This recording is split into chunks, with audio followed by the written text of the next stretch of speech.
बिस्मिल्लाहिर्रहमानिर्रहीम अस्सलामुअलैकुम वरहमतुल्लाहि वबरकातुहू। उम्मीद है दोस्तों आप सब खैर आफियत से ही होंगे। आज के अपने इस वीडियो के अंदर हम CS610 कंप्यूटर नेटवर्क्स का चैप्टर नंबर या लेक्चर नंबर 4 कवर करने जा रहे हैं।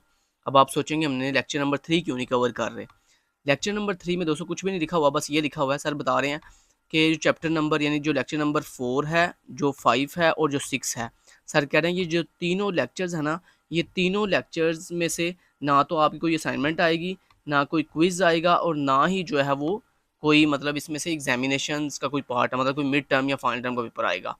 तो फिर क्या हम इन तीनों चैप्टर्स को छोड़ दें? नहीं, हम इन तीनों चैप्टर्स को जो है वो अच्छे से कवर करेंगे, 5, 4, 5 एंड 6 को। अब आप सोचेंगे जब सर ने बोला कि इनमें से इन 3 चैप्टर्स में से 4, 5, 6 में से ना कोई असाइनमेंट आनी, ना कोई क्विज आना, ना कोई मिड टर्म का पेपर आना है, तो फिर हमने इनको कवर क्यों करना है? दोस्तों वो इसलिए क्योंकि जो इसके बाद जो चैप्टर्स हैं ना, लेक्चर्स हैं 6 के बाद 7, 8, 9 अप टू 145 तक, वो तमाम के तमाम लेक्चर्स के अंदर जितनी एडवांस चीज़ें हैं ना, वो एडवांस चीज़ें आपको तभी समझ आएंगी जब आपको ये लेक्चर 4, 5 और 6 में जो बेसिक चीज़ें जब इनकी समझ होगी।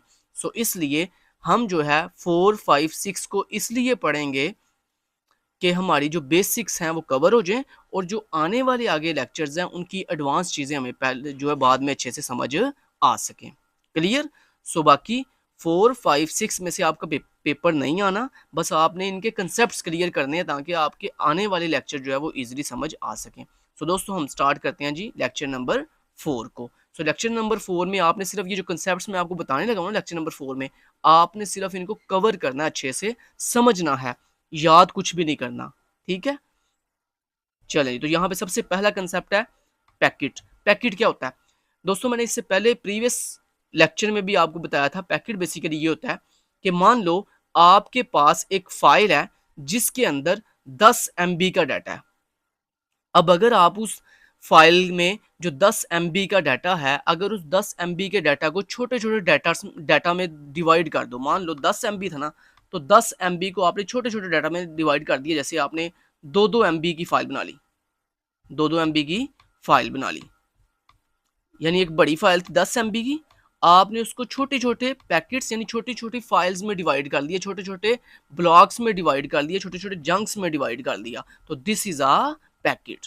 कि जब आप अपने डाटा को डिवाइड कर लेते हो स्मॉल ब्लॉक्स के अंदर या स्मॉल जंक्स के अंदर, तो इसको हम क्या कहते हैं? पैकेट्स कहते हैं। ठीक हो गया? विच दे सेंड इंडिविजुअली। और जब आप अपने डाटा को पैकेट्स में डिवाइड करते हो ना, तो वो तमाम के तमाम पैकेट्स एक एक करके सेंड होते हैं। मतलब पहले पहला पैकेट सेंड होगा, फिर दूसरा पैकेट सेंड होगा, फिर तीसरा। ऐसा नहीं है कि एक साथ इकट्ठे पैकेट सेंड होंगे, नहीं, बल्कि एक एक करके पैकेट सेंड होता है फिर। ठीक है, अब अगला सवाल यहाँ पे है, कहता है why we need packets rather than bits. आपको पता है हम डाटा दो तरह से सेंड करते हैं, या तो बिट्स की फॉर्म में। बिट्स किसे कहते हैं? एक एक बिट। बिट क्या होती है? बिट बेसिकली आपका एक सिंगल जो डाटा की जो सिंगल मतलब वो होता है ना एलिमेंट, उसको हम बिट कहते हैं। जैसे मान लो 0 एक बिट है, 1 एक बिट है, मतलब ये दोनों अलग अलग बिट है। तो आप क्या करते हो? अपने डाटा को पहले बिट्स में डिवाइड करते हो, मतलब 010101 की फॉर्म में डिवाइड कर कन्वर्ट करते हो। फिर देन इन बिट्स को बारी बारी जो है क्या करते हो? सेंड करते हो। एक ये तरीका डाटा को सेंड करने का। और दूसरा तरीका क्या है? पैकेट्स का। पैकेट्स में हम क्या करते हैं? पैकेट्स में बेसिकली हम अपने डाटा को बिट्स में डिवाइड नहीं करते, बल्कि छोटे छोटे क्या कर लेते हैं? ब्लॉक्स में डिवाइड कर लेते हैं। जैसे मैंने आपको अभी एग्जांपल दी कि 10 MB था, उसको आपने छोटे छोटे MBs में डिवाइड कर दिया, मतलब 2 MB का एक पैकेट, दूसरा फिर 2 MB, 2 MB, 2 MB, इस तरह आपने 5 पैकेट बना लिए 10 MB के, 2-2 MB करके। तो दिस इज आ पैकेट्स। अब वो बेसिकली सवाल यहाँ पे ये पैदा हो रहा है, कहता है हम जो है वो बिट्स का इस्तेमाल नहीं करते बल्कि पैकेट्स का इस्तेमाल करते हैं। इसकी क्या वजह है? मतलब हम पैकेट्स का इस्तेमाल ज़्यादा क्यों करते हैं डाटा को सेंड करते हुए? ये बेसिकली उसका क्वेश्चन है। कहता है हालांकि हम बिट्स का भी तो इस्तेमाल कर सकते थे ना, लेकिन हमने पैकेट्स का इस्तेमाल किया। वाई? तो दोस्तों पैकेट्स को इस्तेमाल करने की बड़ी सी वजूहत हैं। पहली वजह यह है कि आपको पता है कि हमारे पास जब डाटा सेंड होता है तो उसके लिए एक सेंडर होता है, मतलब एक वो कंप्यूटर जो डाटा सेंड कर रहा होता है, और दूसरा वो कंप्यूटर जो डाटा रिसीव यानी हासिल कर रहा होता है। अब जो सेंड कर रहा है डाटा वो वाला कंप्यूटर, और जो डाटा रिसीव कर रहा है वो वाला कंप्यूटर, दोनों के दरमियान कोऑर्डिनेट्स मतलब हम आहंगी होना बड़ा ज़रूरी है। हम आहंगी कहते हैं कि मतलब जो कंप्यूटर डाटा सेंड कर रहा है उसको भी पता हो कि मैं डाटा सेंड क्या कर रहा हूँ, और जो रिसीव कर रहा है उसको भी इस बात की समझ हो कि मैंने रिसीव क्या किया है। इसको कहते हैं हम आहंगी होना। ये ना हो कि मतलब ना सेंडर को पता है मैंने क्या सेंड किया और ना रिसीवर को पता है मैंने रिसीव क्या किया। ये वही हिसाब हो गया कि एक टीचर पढ़ा रहा है, उसको ये नहीं पता मैं पढ़ा क्या रहा हूँ, और एक स्टूडेंट समझ रहा है, उसे ये नहीं पता मैं समझ क्या रहा हूँ। तो फिर इस तरह क्या होगा कि टीचर और स्टूडेंट के दरमियान हम आहंगी नहीं है, मतलब दोनों को एक दूसरे की समझ नहीं आ रही। तो यही चीज़ होती है कि कहते हैं हम आहंगी बहुत ज़रूरी है। तो जब आप बिट्स की फॉर्म में डाटा फॉरवर्ड करते हो ना, तो उससे क्या होता है कि आपके सेंडर और रिसीवर के दरमियान हम आहंगी नहीं होती, मतलब उनको एक दूसरे की समझ नहीं आ रही, कि सेंडर को समझ नहीं आ रही मैं सेंड क्या कर रहा हूँ, रिसीवर को समझ नहीं आ रही मैं रिसीव क्या कर रहा हूँ। जबकि पैकेट्स की फॉर्म में दोनों के दरमियान हम आहंगी बहुत अच्छी कायम हो जाती है। तो पहली ये वजह होगी कि हम बिट्स की बजाय पैकेट्स का इस्तेमाल करते हैं। दूसरी वजह दोस्तों ये है डिटेक्ट ट्रांसमिशन एरर्स। अब क्या होगा देखें, अगर आप बिट्स की फॉर्म में डाटा सेंड करोगे तो क्या होगा, अगर मान लो कोई एरर आता है तो हमें एक एक बिट करके चेक करनी पड़ेगी, मतलब पहली बिट चेक करो, फिर दूसरी बिट चेक करो, फिर तीसरी बिट चेक करो, फिर तो इस तरह तो हमारा बहुत ज़्यादा टाइम वेस्ट हो जाएगा। लेकिन अगर हम पैकेट्स की फॉर्म में डाटा सेंड करेंगे तो क्या होगा, हमें पूरा पैकेट हम एक ही दफ़ा चेक कर लेंगे। तो जिससे क्या होगा कि अगर मान लो बिट्स क्या होंगी बहुत ज़्यादा हैं, तो उन बिट्स में भी लाखों की तादाद में हो, तो अब उन लाखों की तादाद में जो बिट्स हैं उनको चेक करना बहुत ज़्यादा टाइम कंज्यूमिंग है। जबकि अगर आपका डाटा जो आपने पैकेट्स की फॉर्म में सेंड किया, अगर वो 5 पैकेट्स हैं, तो उन 5 पैकेट्स को चेक करना कोई ज़्यादा बहुत बड़ी बात नहीं है। तो इसलिए कहता है एरर को डिटेक्ट करना भी बहुत आसान होता है पैकेट्स की फॉर्म में। ये दूसरी वजह है पैकेट्स को यूज़ करने की रेदर देन बिट्स। तीसरी वजह दोस्तों ये है कि जब आप बिट्स का इस्तेमाल करते हो ना, तो फिर जनाब आपको हर कंप्यूटर के दरमियान, पेयर ऑफ कंप्यूटर का मतलब ये होता है तो हर 2 कंप्यूटर के दरमियान अलग-अलग कनेक्शन की ज़रूरत होती है। ठीक है ना? कि मतलब जो सेंडर और रिसीवर है ना, उसके दरमियान अपना खुद का कनेक्शन हो। ऐसे ही फिर जो दूसरा पेयर होगा सेंडर और रिसीवर का, उसके दरमियान अपना कनेक्शन हो। मतलब हर 2 कंप्यूटर के दरमियान इंडिविजुअल कनेक्शन की ज़रूरत पड़ती है कब? बिट्स की फॉर्म में। और आपको पता है हर 2 कंप्यूटर के दरमियान इंडिविजुअल कनेक्शन बिल्ड करना जनाब ये बहुत ही ज़्यादा कॉस्टली होता है। मतलब हमारे पास इतना पैसा नहीं है कि हम हर 2 कंप्यूटर के लिए अलग से नेटवर्क बनाएँ। क्या आपने कभी ऐसा देखा कि मतलब हर 2 कंप्यूटर के लिए अलग से नेटवर्क हो? ऐसा नहीं होता। बल्कि हम क्या करते हैं मल्टीपल कंप्यूटर्स को कंबाइन करके एक बड़ा नेटवर्क बनाते हैं। तो इसलिए वो कहता है अगर आप बिट्स का यूज़ करोगे तो फिर आपको हर 2 कंप्यूटर के लिए अलग-अलग कनेक्शन बिल्ड करना पड़ेगा, जो कि बहुत कॉस्टली पड़ जाएगा। जबकि पैकेट्स की फॉर्म में ऐसा नहीं होता। पैकेट्स की फॉर्म में क्या होता है कि चूँकि हमारा एक शेयर्ड नेटवर्क होता है, एक बड़ा नेटवर्क होता है जिसमें मल्टीपल कंप्यूटर्स अटैच होते हैं। तो उसमें फिर पैकेट्स की फॉर्म में हमें हर 2 कंप्यूटर के दरमियान इंडिविजुअल कनेक्शन क्रिएट करने की ज़रूरत नहीं पड़ती। ठीक हो गया? और कहता है यही वजह, आगे उसने लास्ट में बताया, कहता है यही वजह है कि हम शेयर्ड नेटवर्क का इस्तेमाल करते हैं as compared to individual connection के। समझ आ गई? तो ये आगे वजाहत थी इस क्वेश्चन की कि हम पैकेट्स का इस्तेमाल क्यों करते हैं रेदर देन बिट्स। और शुरू में मैंने आपको ये समझाया बिट्स क्या होती हैं। चलिए अब नेक्स्ट दोस्तों आता जी प्रॉब्लम्स विद शेयरिंग। कहता है जब हम शेयरिंग करते हैं, रिसोर्स शेयरिंग करते हैं, तो उसमें प्रॉब्लम क्या है, तो वो हमने देखनी है यहाँ पर। दोस्तों प्रॉब्लम बेसिकली ये है, देखें आपको मैंने अभी भी जैसे बताया कि एक नेटवर्क के अंदर क्या होता है, बहुत से कंप्यूटर्स अटैच होते हैं। अब जब बहुत से कंप्यूटर अटैच होंगे तो क्या होगा भला कि आपके उस नेटवर्क की जो है ना ज़रूरत वो बढ़ जाएगी। मतलब ज़ाहिर बात है एक कंप्यूटर कहता है मैंने डाटा सेंड करना है, दूसरा कहता है मैंने सेंड करना है, तीसरा कहता है मैंने सेंड करना है। तो इससे क्या होगा कि आपके नेटवर्क की जो ज़रूरत है वो ज़्यादा हो गई है। अब अगर नेटवर्क जो है वो बिज़ी रहेगा तो फिर एक कंप्यूटर या दूसरे कंप्यूटर या तीसरे कंप्यूटर को जो है बहुत ज़्यादा टाइम वेट करना पड़ेगा अपना डाटा फॉरवर्ड करने के लिए। तो अब होता क्या बेसिकली, कहता है होगा बेसिकली ये कि चूँकि मल्टीपल कंप्यूटर्स हैं और हर कंप्यूटर जो है अपना-अपना डाटा जो है सेंड कर रहा है, तो आपको पता है एक मान लो अगर एक कंप्यूटर है, उसके पास एक डाटा है जो कि बहुत लार्ज है। अगर वो डाटा अपना फॉरवर्ड करेगा दूसरे कंप्यूटर को, तो इससे क्या होगा कि जितनी देर एक कंप्यूटर डाटा सेंड कर रहा है, तब तक बाकी कंप्यूटर क्या करेंगे? वेट करेंगे। तो इससे क्या होगा? इससे जनाब आपके नेटवर्क पे लोड जो है वो बढ़ जाएगा, या बहुत ज़्यादा लॉन्ग टाइम के लिए आपके बाकी कंप्यूटर्स को वेट करना पड़ेगा। तो यही प्रॉब्लम है शेयरिंग के अंदर कि शेयरिंग में कंप्यूटर्स को बहुत ज़्यादा वेट करना पड़ता है और उनको जो है फेयरनेस मतलब इंसाफ नहीं मिलता। इंसाफ का क्या मतलब है, देखो एक कंप्यूटर के पास ज़्यादा डाटा है, दूसरे कंप्यूटर के पास थोड़ा डाटा है, तो होगा क्या, जिसके पास ज़्यादा डाटा है उसको ज़्यादा टाइम मिलेगा शेयरिंग के अंदर, तो जिसके पास थोड़ा डाटा है उसको थोड़ा टाइम मिलेगा। तो ये इंसाफ नहीं है। इंसाफ किसे कहते हैं? इंसाफ ये होता है जनाब कि एक कंप्यूटर को अगर 2 मिनट मिल रहे हैं तो बाकी कंप्यूटर्स को भी 2-2 मिनट मिले। लेकिन शेयरिंग में ऐसा नहीं होता। अब इस प्रॉब्लम, ये जो प्रॉब्लम है शेयरिंग के अंदर कि मतलब इंसाफ नहीं हो रहा, अब इस इंसाफ को करने का सोल्यूशन क्या, मतलब हम किस तरह से इंसाफ कर सकते हैं? जनाब हम इस तरह से इंसाफ कर सकते हैं कि हम अपने डाटा को कहता है क्या कर लो, डिवाइड कर लो पैकेट्स के अंदर। क्या कर लो, अपने डाटा को पैकेट्स में डिवाइड कर लो। जब आप पैकेट्स में डिवाइड कर लोगे ना, तो आपको पता ना कि जब डाटा पैकेट्स में डिवाइड होता है ना, तो एक कंप्यूटर एक टाइम में सिर्फ एक ही पैकेट सेंड करता है, 2 पैकेट एक टाइम में सेंड नहीं करता। तो क्या होगा भला, मान लो अगर एक कंप्यूटर एक पैकेट सेंड करेगा, तो अब वो वेट करेगा, दूसरा कंप्यूटर अपना पैकेट सेंड करेगा, फिर तीसरा कंप्यूटर पैकेट सेंड करेगा, चौथा कंप्यूटर पैकेट सेंड करेगा। तो इससे क्या होगा कि जनाब हर कंप्यूटर को इक्वली टाइम मिल रहा है। तो इससे क्या होगा, इंसाफ कायम हो गया। कि मतलब अगर एक पैकेट 2 सेकंड में सेंड होता है, तो क्या होगा कि एक कंप्यूटर, पहला कंप्यूटर क्या करेगा, वो 2 सेकंड में अपना पैकेट सेंड करेगा, अब वेट करेगा, अब दूसरा कंप्यूटर अपना 2 सेकंड में पैकेट सेंड करेगा, फिर तीसरा कंप्यूटर 2 सेकंड में पैकेट सेंड करेगा, उसके बाद दोबारा फिर कंप्यूटर नंबर 1 की बारी आ जाएगी। ठीक है, बात समझ रहे हो? तो पैकेट्स में बेसिकली यही फायदा होता है कि पैकेट्स में जो एक कंप्यूटर है ना, वो अपना सारे का सारा डाटा एक ही टाइम में सेंड नहीं कर सकता। जब पैकेट्स में बन जाते हैं, तो फिर एक कंप्यूटर एक ही पैकेट सिर्फ सेंड करता है, फिर वो वेट करता है, फिर दूसरा कंप्यूटर पैकेट सेंड करता है, फिर तीसरा कंप्यूटर पैकेट सेंड करता है, फिर दोबारा पहला कंप्यूटर जो रिमेनिंग पैकेट बच जाते हैं, फिर उनको सेंड करता है, फिर दूसरा कंप्यूटर की बारी आती है। मतलब एक एक पैकेट करके बेसिकली सेंड होते हैं, जिससे हर कंप्यूटर को इक्वली टाइम मिल जाता है।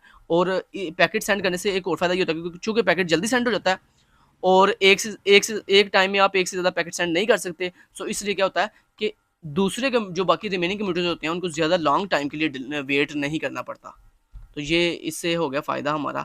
अब देखो यहाँ पे उसने एक आपको पिक्चर में दिखा रहा है, जैसे मान लो आपके पास एक शेयर्ड रिसोर्सेज़ है, ये शेयर्ड रिसोर्सेज़ है, मतलब वो रिसोर्सेज़ जो ये सारे कंप्यूटर्स यूज़ कर रहे हैं, शेयर्ड रिसोर्सेज़। अब क्या होगा, अगर कंप्यूटर ए जो है वो कंप्यूटर डी से कम्युनिकेशन कर रहा है, तो तब तक क्या होगा, कंप्यूटर बी और कंप्यूटर सी जो है वो वेट करेंगे। और जब कंप्यूटर सी और कंप्यूटर बी आपस में कम्युनिकेट कर रहे होंगे, तब ये कंप्यूटर ए और कंप्यूटर डी जो है वो क्या कर रहे होंगे, वेट कर रहे होंगे।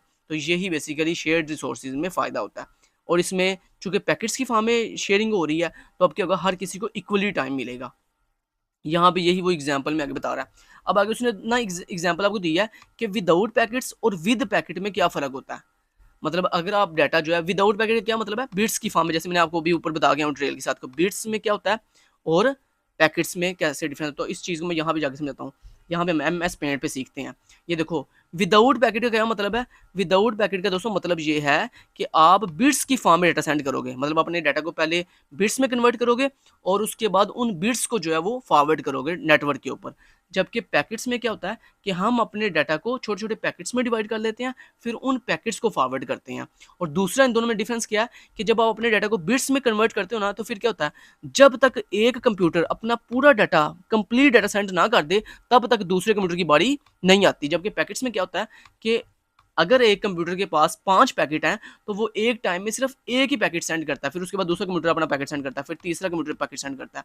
तो ये इन दोनों में ये भी डिफरेंस है। अब देखो यहाँ पे समझते हैं कि विदाउट पैकेट ज़्यादा फ़ायदेमंद है या विद पैकेट ज़्यादा एडवांटेज या फ़ायदे वाला है। तो देखो मान लो पीसी नंबर 1 के पास जो डाटा है वो 5 MB का है, पीसी नंबर 2 के पास भी जो डाटा है वो 5 MB का है, और पीसी नंबर 3 के पास भी जो डाटा है वो 5 MB का है। और हम यहाँ पे विदाउट पैकेट की बात कर रहे हैं, मतलब बिट्स की बात कर रहे हैं। यहाँ पे डाटा जो है वो बिट्स की फॉर्म में फॉरवर्ड होगा। अब फर्ज करते हैं कि जो पीसी नंबर 1 है, उसको अपने 5 MB के डाटा को सेंड करने के लिए 12 मिनट लग रहे हैं। कितने मिनट लग रहे हैं? 12 मिनट लग रहे हैं। तो इसका मतलब क्या है, मैंने अभी भी आपको क्या बताया भला, कि बिट्स की फॉर्म में क्या होता है, जब तक एक कंप्यूटर अपना पूरे का पूरा डाटा फॉरवर्ड ना कर दे, सेंड ना कर दे, तब तक दूसरे कंप्यूटर की बारी नहीं आती। तो अब क्या होगा कि जैसे मैंने बताया कि अगर कंप्यूटर नंबर 1 को अपने डाटा को फॉरवर्ड करने के लिए 12 मिनट लग रहे हैं, तो इसका मतलब क्या है कि पीसी नंबर 2 और पीसी नंबर 3, इन दोनों पीसीज को या दोनों कंप्यूटर को अपना डाटा सेंड करने के लिए कितने मिनट वेट करना पड़ेगा? 12 मिनट का वेट करना पड़ेगा। क्योंकि पीसी नंबर 1 12 मिनट में अपना डाटा सेंड करेगा, तो पीसी नंबर 2 की बारी आएगी ना। तो उसके बाद क्या होगा, पीसी नंबर 2 फिर 12 मिनट लगाएगा। तो अब जो पीसी नंबर 3 है उसको कितना वेट करना पड़ा? 12 मिनट वो जो पीसी नंबर 1 ने लगाए और 12 मिनट वो जो पीसी नंबर 2 ने लगाए। तो यानी कहने का मतलब ये है कि पीसी नंबर 2 को 12 मिनट वेट करना पड़ा, जबकि पीसी नंबर 3 को 24 मिनट वेट करना पड़ा। तो ये तो एक बहुत ख़राब चीज़ है, मतलब विदाउट पैकेट्स कि बिट्स की फॉर्म में जब आप सेंड कर रहे हो। तो देखो अभी मैंने सिर्फ 3 पीसीज की एग्जांपल ली है। अगर मान लो यहाँ पे 50,000 पीसी होते, तो जो 50,000 नंबर वाला पीसी है, उसको तो फिर यहाँ पे बहुत लंबा वेट करना पड़ना था। ठीक है, तो ये नुकसान है विदाउट पैकेट्स में। अब बात करते हैं पैकेट्स की। देखें, मान लो पीसी नंबर 1 के पास 5 पैकेट्स हैं, कितने पैकेट्स हैं, और पीसी नंबर 2 के पास भी 5 पैकेट्स हैं, पीसी नंबर 3 के पास भी 5 पैकेट्स हैं। अब फर्ज करते हैं कि जो पीसी नंबर 1 है उसको एक पैकेट सेंड करने के लिए 1 मिनट लगता है। एक पैकेट सेंड करने के लिए कितने मिनट लगते हैं, 1 मिनट लगता है। और आपको ये भी पता है कि विद पैकेट में क्या होता है कि अगर एक पीसी जो है वो एक पैकेट सेंड कर दे तो उसके बाद दूसरे पीसी की बारी आ जाती है। मतलब सारे पैकेट्स एक ही दफा सेंड नहीं आप कर सकते। ये रूल है, आपको पता है नेटवर्क का, कि पैकेट्स में एक टाइम में एक सिस्टम सिर्फ एक ही पैकेट सेंड करता है। तो अब फर्ज करो पीसी नंबर 1 ने अपना एक पैकेट जो है, यानी जो पैकेट नंबर 1 था वो 1 मिनट में सेंड किया। तो देखें पीस 1 मिनट के बाद अब पीसी नंबर 2 की बारी आ गई। अब पीसी नंबर 2 ने क्या किया, उसने भी 1 मिनट में अपना जो एक पैकेट है वो फॉरवर्ड कर दिया। अब 2 मिनट के बाद पीसी नंबर 3 की बारी आ गई। अब उसने भी क्या किया, 1 मिनट के अंदर अपना जो पैकेट है, एक सिंगल पैकेट है, वो फॉरवर्ड कर दिया। तो क्या हुआ, 3 मिनट के बाद दोबारा देखो पीसी नंबर 1 की बारी आ गई। अब वो क्या करेगा, अपना दूसरा पैकेट सेंड करेगा 1 मिनट में, फिर पीसी नंबर 2 अपना दूसरा पैकेट सेंड करेगा, फिर पीसी नंबर 3 अपना दूसरा पैकेट सेंड करेगा। उसके बाद 3 मिनट के बाद फिर दोबारा बारी आ जाएगी पीसी नंबर 1 की, पीसी नंबर 1 फिर अपना तीसरा पैकेट सेंड करेगा। तो देखो क्या हो रहा है कि देखो इक्वली सबके साथ इंसाफ हो रहा है। मतलब हर 1 मिनट के बाद जो है दूसरे पीसी की बारी आ रही है। यहाँ पे क्या हो रहा था कि एक पीसी से दूसरे पीसी की बारी जो है 12 मिनट के बाद आ रही थी, जबकि यहाँ पे देखो क्या हो रहा है विद पैकेट में कि एक पीसी से दूसरे पीसी की बारी जो है वो हर 1 मिनट के बाद आ रही है। तो अब बताओ जरा किसका फायदा ज्यादा है, विदाउट पैकेट्स का या विद पैकेट का? किसका फायदा? जाहिर बात है विद पैकेट्स का। कि जब आप डाटा को पैकेट्स में डिवाइड कर दोगे तो क्या होगा, आपका डाटा जल्दी फास्टली जो है एक तो फॉरवर्ड होगा, दूसरा आपके हर पीसी को ज्यादा देर के लिए डिले वेट नहीं करना पड़ेगा। अब बात करते हैं दोस्तों, आपको इसकी समझ आ गई? अब ये जो कैलकुलेशन सर ने की हुई है, ये कैलकुलेशन मैं आपको नहीं समझाऊंगा, क्योंकि आपको मैंने अभी भी बताया था जो लेक्चर नंबर 4, 5 और 6 हैं, इसमें सिर्फ हमने कंसेप्ट लेना है, चीज़ों को याद नहीं करना। चलें जी, अब नेक्स्ट बात करते हैं जी packets and TDM. TDM stand for time division multiplexing. ये आपने इसका शॉर्ट फॉर्म स्टैंड फॉर याद कर लेना। टीडीएम स्टैंड फॉर क्या होता है, तो इसका इसका ये लिखा हुआ है टाइम डिवीजन मल्टीप्लेक्सिंग। ये आपको शॉर्ट में सर पूछ सकते हैं, टीडीएम स्टैंड फॉर। अच्छा जी, अब बात करते हैं पैकेट्स एंड टीडीएम का क्या मतलब है। देखो मैंने यहाँ पे अभी अभी आपको एक बात तो बोली, आपने यहाँ पे अभी अभी मैंने बताया था ना आपको कि पीसी नंबर 1 ने जब अपना एक पैकेट सेंड कर दिया तो अब पीसी नंबर 2 कैसे सिस्टम को कैसे पता चला कि मतलब पीसी नंबर 1 ने अपना एक पैकेट सेंड कर दिया, मैंने पीसी नंबर 2 को बारी देनी है, कैसे पता चला सिस्टम को? तो बेसिकली इसमें क्या होता है, उसमें हम टाइम डिवीजन का इस्तेमाल कर रहे होते हैं। टाइम डिवीजन का मतलब ये है कि मतलब हमने एक डिवीजन लगाई होती है टाइम की, कि मतलब हर एक जो सिस्टम है ना वो सिर्फ 2 मिली सेकेंड का टाइम लेगा। तो ये मतलब होता है टीडीएम का। अब आपको समझ आइए कैसे नेटवर्क को कैसे पता चला कि मैंने PC1 की बजाय या PC2 को बारी देनी है, फिर PC3 को बारी देनी है। तो बेसिकली वहाँ पे टाइम डिवीजन मल्टीप्लेक्सिंग हुई होती है कि वहाँ पे एक मल्टीप्लेक्सर लगा होता है जो क्या करता है, उसने एक टाइम फिक्स किया होता है 2 मिली सेकेंड का, 3 मिली, मतलब मान लो उसने एक टाइम सेट किया 2 मिली सेकेंड का। अब क्या होगा कि पीसी नंबर 1 को 2 मिली सेकेंड मिलेंगे, फिर उसके बाद पीसी नंबर 2 को 2 मिली सेकेंड मिलेंगे, फिर उसके बाद पीसी नंबर 3 को 2 मिली सेकेंड मिलेंगे। और ये काम कैसे हो रहा है, एक तो टाइम डिवीजन के साथ, मतलब हर किसी को देखो टाइम डिवाइड किया गया टाइम, कि मतलब हर किसी को टाइम मिल रहा है कि इतना इतना टाइम हर पीसी को मिलेगा। और दूसरा पैकेट्स की फॉर्म में डाटा सेंड हो रहा है। तो यहाँ पे दो कंसेप्ट हैं, एक तो पैकेट्स की फॉर्म में डाटा सेंड हो रहा है और दूसरा टाइम डिवीजन के साथ डाटा जो है वो फॉरवर्ड हो रहा है। तो यही चीज़ वो यहाँ पे बता रहा है, पैकेट्स एंड टाइम डिवीजन, कि हमारा डाटा एक तो पैकेट्स की फॉर्म में सेंड होता है और दूसरा उन पैकेट्स को हम जो है टाइम डिवीजन के अकॉर्डिंग सेंड करते हैं, कि मतलब हर 2 मिली सेकेंड के बाद दूसरे पीसी की बारी आएगी, हर 2 मिली सेकेंड के बाद दूसरे पीसी की बारी आएगी। ठीक है, और यही चीज़ यहाँ पे देखो आपको डायग्राम में समझाई जा रही है। देखो ये लगा हुआ है मल्टीप्लेक्सर, ये क्या लगा हुआ है, मल्टीप्लेक्सर। अब ये मल्टीप्लेक्सर का ये जो स्विच है ना, ये देखो ये जो आपको ब्लू लाइन दिखाई दे रही है, बेसिकली ये एक स्विच है। अब ये स्विच किसके ऊपर है, इस टाइम ये पीसी कंप्यूटर नंबर 1 के ऊपर है। जैसे ही 2 सेकंड गुजरेंगे तो ये स्विच ऑटोमेटिकली पीसी नंबर 2 के पास आ जाएगा, मतलब यहाँ से कट ऑफ हो गए पीसी नंबर 2 के साथ कनेक्ट हो जाएगा। तो फिर क्या होगा, जैसे ये स्विच जो है जिस कंप्यूटर या जिस पीसी के साथ कनेक्ट होता है ना, बेसिकली उसका डाटा आगे फॉरवर्ड होना शुरू हो जाता है। अब देखो दूसरी डायग्राम में उसने देखो डायग्राम नंबर ए में उसने दिखाया कि इस टाइम मल्टीप्लेक्स का जो स्विच है वो पीसी नंबर 1 के साथ कनेक्ट है। इसका मतलब पीसी नंबर 1 का डाटा देखो फॉरवर्ड हो रहा है, उसका पैकेट सेंड हो रहा है। जैसे ही स्विच जो है वो चेंज हुआ और उसने पीसी नंबर 2 के साथ कनेक्ट हुआ, तो अब क्या होगा, पीसी नंबर 2 का डाटा सेंड होगा। अब नेक्स्ट क्या होगा, 2 सेकंड के बाद या 2 मिली सेकंड के बाद क्या होगा, ये कनेक्शन जो है ऑटोमेटिक पीसी नंबर 3 के साथ कनेक्ट हो जाएगा। तो ये बेसिकली इसको कहते हैं टाइम डिवीजन मल्टीप्लेक्सिंग के हर मतलब 2 मिली सेकंड के बाद ये जो मल्टीप्लेक्सर का जो स्विच है ये ऑटोमेटिकली जो है स्विच कर जाता है अगली डिवाइस के ऊपर, मतलब अगले कंप्यूटर के ऊपर। ये इस तरह से जो है वो वर्क करता है। अब आगे आ जाता है जी पैकेट्स एंड फ्रेम्स। पैकेट्स क्या होते हैं वो मैंने आपको अभी भी बताया कि जब आप अपने लार्ज डाटा को छोटे छोटे स्मॉल ऑफ ब्लॉक या जंक्स में डिवाइड कर देते हो, स्मॉल ब्लॉक या जंक्स में डिवाइड कर देते हो अपने लार्ज डाटा को, तो बेसिकली इसको हम क्या कहते हैं, पैकेट कहते हैं। आगे वो बोल रहा है पैकेट हैव डिफरेंट फॉर्मेट, कहता है हमारा जो पैकेट होता है ना जो हम बनाते हैं, मतलब एक लार्ज डाटा को जब हम छोटे छोटे पैकेट्स में छोटे छोटे ब्लॉक्स में डिवाइड करते हैं, तो कहता है ये लार्ज डाटा को छोटे छोटे ब्लॉक में डिवाइड करने का जो अमल है ना ये हर हार्डवेयर में डिफरेंट होता है। मतलब ये कोई ज़रूरी नहीं है कि मतलब अगर आपके पास एक मान लो डिवाइस है, उसके अंदर मान लो अगर एक जो पैकेट है उसमें 1000 बाइट्स हैं, तो ये ज़रूरी नहीं है कि दूसरे हार्डवेयर में भी पैकेट में 1000 बाइट्स ही होंगी। ये हर डिवाइस का अपना रूल होता है, हर हार्डवेयर का अपना फॉर्मेट होता है कि उसने एक पैकेट में कितनी बाइट्स या कितनी बिट्स जो हैं वो स्टोर करनी है। ठीक हो गया।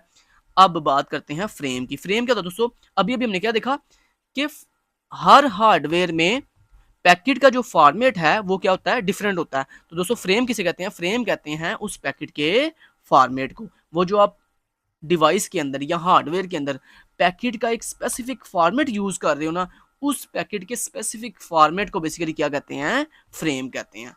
ठीक हो गया। चलिए अब आगे उसने दिखाया आपको एक एग्जांपल दिखाई, कहता है फ्रेम का फॉर्मेट कैसे का होता है, कुछ इस तरह का होता है कि जिसमें सबसे पहले SOH होता है, उस फॉर्मेट फ्रेम के फॉर्मेट के एंड पे EOT होता है और दरमियान में ब्लॉक ऑफ डाटा होता है। ब्लॉक ऑफ डाटा मतलब वो आपकी इन्फॉर्मेशन जो आपने सेंड करनी है। अब SOH stand for start of header और EOT stand for end of tail. ठीक हो गया। उसके बाद लास्ट पे कहता है framing in practice. Framing in practice का क्या दोस्तों क्या मतलब है, फ्रेमिंग इन प्रैक्टिस का दोस्तों मतलब ये है कि जब आप 2 फ्रेम सेंड करते हो ना, 2 फ्रेम मान लो आपने पहला फ्रेम सेंड किया फिर दूसरा फ्रेम सेंड किया, तो उन दोनों फ्रेम्स के दरमियान ज्यादा डिले ना हो, क्या हो, डिले ज्यादा ना हो, उसके लिए हम क्या करते हैं, हम कुछ एक्स्ट्रा करैक्टर जो है वो सेंड करते हैं अपने फ्रेम के अंदर। अपने फ्रेम के साथ कुछ एक्स्ट्रा करैक्टर जो है वो सेंड कर देते हैं ताकि हमारे जो 2 फ्रेम्स है ना उन 2 फ्रेम्स के दरमियान ज़्यादा डिले ना आ सके, ज़्यादा जो है ना वो टाइम ना लग सके। तो इस डिले को अवॉइड करने के लिए हम अपने फ्रेम्स के अंदर जो ब्लॉक ऑफ डाटा ना उसमें कुछ एक्स्ट्रा जो है करैक्टर्स या एक्स्ट्रा इन्फॉर्मेशन जो है वो ऐड कर देते हैं, जिसको हम क्या कहते हैं, फ्रेमिंग इन प्रैक्टिस कहते हैं। अब फ्रेमिंग इन प्रैक्टिस के अंदर ना हमें कुछ प्रॉब्लम का सामना करना पड़ता है। वो प्रॉब्लम कौन कौन सी हैं, कहता है अगर आपने जो फ्रेम सेंड किया है, आपको मैंने बताया था अभी फ्रेम की शेप कुछ इस तरह की होती है, मतलब दरमियान में इंफॉर्मेशन होती है, शुरू पे SOH होता है और लास्ट पे EOT होता है। अब वो कहता है अगर आपके जो आपने फ्रेम सेंड किया अगर उसमें EOT मिस हो जाए, ये वाला एंड ऑफ टेल अगर मिस हो जाए, तो इसका मतलब कहता है ये होता है कि आपका जो सेंडिंग कंप्यूटर है ना वो क्रैश कर गया। यानी मान लो आपने एक फ्रेम सेंड किया और उस फ्रेम के अंदर EOT नहीं है, तो EOT नहीं होने का मतलब ये होता है कि आपका जो सेंडर कंप्यूटर है ना, मतलब जिसने डाटा सेंड किया है वो क्रैश कर गया। ये मतलब होता है EOT ना होने का। उसके बाद इसी तरह कहता है अगर मान लो आपने एक फ्रेम सेंड किया और उस फ्रेम के अंदर SOH मौजूद नहीं है, मतलब स्टार्ट ऑफ हेडर मौजूद नहीं है, तो उसका मतलब बेसिकली ये होता है कि जो आपका रिसीविंग कंप्यूटर है ना उसने जो मैसेज रिसीव किया ना उस मैसेज का शुरू वाला जो हिस्सा ना वो मिस है, मतलब वो नहीं मिला। मतलब मान लो जैसे मैंने सेंड किया था 1 2 और 3, ये मेरा मैसेज था। तो अब अगर मान लो कि जो आपने फ्रेम सेंड किया उसमें SOH नहीं है, तो इसका मतलब भला क्या होगा कि जो रिसीविंग कंप्यूटर था उसको जो मैसेज रिसीव हुआ ना उसमें 1 नहीं था, मतलब शुरू वाला जो मैसेज था ना वो मिस हो गया बीच में। ये मतलब होता है SOH के मिस होने का। उसके बाद लास्ट में कहता है तीसरा में ये प्रॉब्लम फेस करनी पड़ती है कि बैड फ्रेम इज डिस्कार्ड, कि अगर मान लो रास्ते में जाते हुए कोई फ्रेम आपका ख़राब हो जाए, ठीक है, तो हम उसको क्या कर देते हैं, डिस्कार्ड कर देते हैं, उसको डिलीट कर देते हैं। ये एक तीसरा डिसएडवांटेज है फ्रेमिंग इन प्रैक्टिस के अंदर। लो दोस्तों यहाँ पे लेक्चर नंबर 4 कंप्लीट हो गया। तो यहाँ पर सिर्फ ये कंसेप्ट मैंने आपको समझाया है, आपने इनको याद नहीं करना, बस ये जो चीज़ें मैंने आपको अच्छे से समझाई है ना आपने सिर्फ इनको अच्छे से कवर करना है। सो मिलते हैं लेक्चर नंबर 5 के अंदर। Thank you so much guys, take care, अल्लाह हाफिज़।